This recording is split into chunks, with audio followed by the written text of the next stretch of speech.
Got my 2012 Eco Chevy Cruze. Freezing cold air condition. 29 degrees. Got a 6-speed manual. 55 miles a gallon.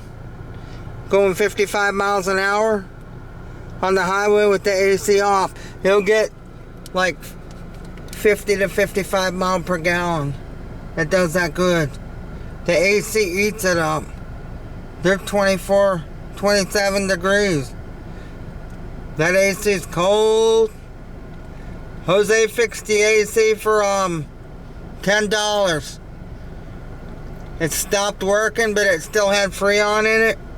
He put 3 cans of Freon and a can of leak dye and only charged me $10. So I got maybe $35 into fixing my air. Eco Chevy Cruze. Look at that 6-speed manual.